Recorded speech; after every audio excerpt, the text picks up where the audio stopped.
अस्सलाम व्यूवर्स, आज के वीडियो लेक्चर में हम हिस्टैरिसीस लूप के बारे में पढ़ेंगे। हिस्टैरिसीस लूप इसे कहते हैं।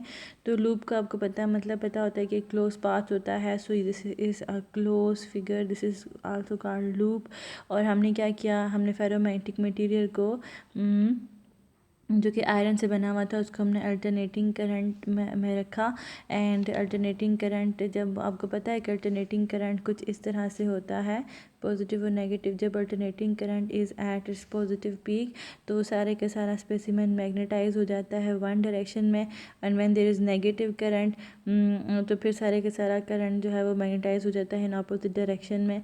इट फिर magnetize in opposite direction as the alternating current changes from positive peak to negative peak value and then back to its positive peak, the specimen undergoes a complete cycle of magnetization।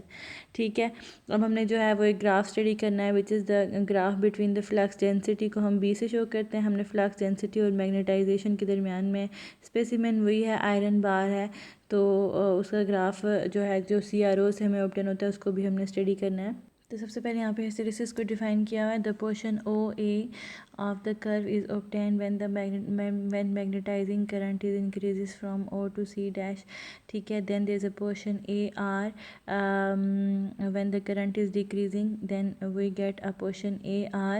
and हाँ, जैसे कि हमें पता है कि magnetic flux density is R, देखो आपका जब करंट डिक्रीज़ हुआ ना तो करंट की वैल्यू ज़ीरो पे आई, लेकिन मैग्नेटिक फ्लक्स डेंसिटी भी ज़ीरो पे नहीं आई, बल्कि उसकी कोई ना कोई वैल्यू यहाँ पे है। तो करंट तो डिक्रीज़ हुआ लेकिन मैग्नेटिक फ्लक्स डेंसिटी डिक्रीज़ नहीं हुई, तो हम कह सकते हैं कि magnetism lags behind the magnetizing current. ठीक है, तो magnetism lags behind the magnetizing current, और इस प्रोसेस को हम क्या कहते हैं, हिस्टैरिसीस कहते हैं। फिर है सेचुरेशन। तो सेचुरेशन मैंने काफ़ी दफ़ा डिस्कस कर चुकी हूँ कि सेचुरेशन वो पॉइंट आता है जब कोई भी मटेरियल अपनी मैक्सिमम लिमिट पे पहुँच जाता है। The magnetic flux density increases from zero and reaches towards maximum value that is A। एंड जहाँ पर पहुँचने के बाद मज़ीद कोई मैग्नेटाइजेशन नहीं होगी तो हम कहते हैं मटेरियल जो है वो मैग्नेटिकली सैचुरेट हो चुका है। फिर है रेमिनेंस या रिटेंटिविटी। ये रेजिस्टिविटी जैसे होती है ना, एक मटेरियल जैसे रेजिस्टेंस प्रोवाइड करते हैं करंट को, इसी तरह से मटेरियल जो हैं वो मैग्नेटाइज या डीमैग्नेटाइज होने में भी करंट को रेजिस्टेंस प्रोवाइड करते हैं। तो इस प्रॉपर्टी को हम कहते हैं रिटेंटिविटी या remanence. When the current is reduce to zero material still remain strongly magnetize. Means कि करंट जब रिड्यूस टू ज़ीरो हुआ लेकिन मैग्नेटाइजेशन तो ज़ीरो नहीं ना हुई, मैग्नेटाइजेशन रही। ठीक है, एट पॉइंट R आप देख सकते हो कि करंट यहाँ पे जब वापस आया तो ज़ीरो हुआ लेकिन मैग्नेटाइजेशन ज़ीरो नहीं हुई, बल्कि वो पॉइंट R पे थी। It is zero tendency of the domain to stay partially in line once they have been align. ठीक है, तो ये वो टेंडेंसी थी डोमेन्स की, एक दफ़ा जब वो अलाइन हुई करंट से तो वो अलाइन ही रही। मतलब कि मैग्नेटाइजेशन जो रेजिस्टेंस ऑफर करती है उसे हम कहते हैं रिटेंटिविटी। मतलब ईजिली अगर वो मैग्नेटाइज डीमैग्नेटाइज हुआ तो उस मटेरियल की रिटेंटिविटी कम है, लेकिन अगर एक मटेरियल जो है वो देर से मैग्नेटाइज हो रहा है और फिर देर से डीमैग्नेटाइज हो तो उसकी रिटेंटिविटी ज़्यादा है। फिर है कोहेसिविटी। ये क्या होता है, the magnetizing current reduce the magnetization to zero. फिर यहाँ पे क्या आता है कि ये देखें, यहाँ से ये करंट और नेगेटिव हुआ तो अब मैग्नेटाइजेशन जो है वो ज़ीरो पे आ चुकी है। ठीक है, this is known as coercive current represented by C on the curve. ठीक है, तो कोरेसिविटी एक्चुअली कोरेसिव करंट वो करंट होता है जहाँ पे magnetization of the material zero हो जाती है। तो आप देख सकते हो कि यहाँ से करंट नेगेटिव में जब चेंज हुआ तो मैग्नेटाइजेशन ड्रॉप टू ज़ीरो हो गई। तो इस पॉइंट C पे मैग्नेटाइजेशन ड्रॉप टू ज़ीरो हो गई तो हम कहते हैं कि ये कोरेसिव करंट होता है। ठीक है, आपने बहुत सारे करंट पढ़ा, आपने कन्वेंशनल करंट पढ़ा, आपने इलेक्ट्रॉनिक करंट पढ़ा है, आपने जो है एडी करंट पढ़ा है, और आज आपने कोरेसिव करंट पढ़ा है। तो आपको पता होना चाहिए कि what is corrosive current. Now corrosivity of the steel is more than that. हमें पता है कि स्टील आयरन से ज़्यादा स्ट्रॉन्ग होता है, तो कोरेसिविटी ऑफ द स्टील ज़्यादा होती है आयरन से। ठीक है, as more current is needed to demagnetize. Steel की कोरेसिवनेस ज़्यादा है, स्टील ज़्यादा हार्ड है, ज़्यादा स्ट्रॉन्ग मैग्नेटिक मटीरियल है, तो इसको डीमैग्नेटाइज करने के लिए ज़्यादा करंट चाहिए होगा। ठीक है, once the material is magnetize, इस magnetization curve never passes through the origin. कहता है कि एक दफ़ा जब मटेरियल मैग्नेटाइज हो जाता है तो ये जो ये सारे का सारा मैग्नेटाइजेशन कर्व है ना, तो ये जस्ट शुरू में ओरिजिन से पास होता है, उसके बाद कभी भी ये कर्व जो है वो ओरिजिन से पास नहीं होता, जैसे कि आप देख सकते हो। ठीक है, and it's curve never pass through origin, instead it forms a close loop which is called hysteresis loop. तो फिर एक क्लोज लूप है जिसको हम हिस्टेरेसिस लूप कहते हैं।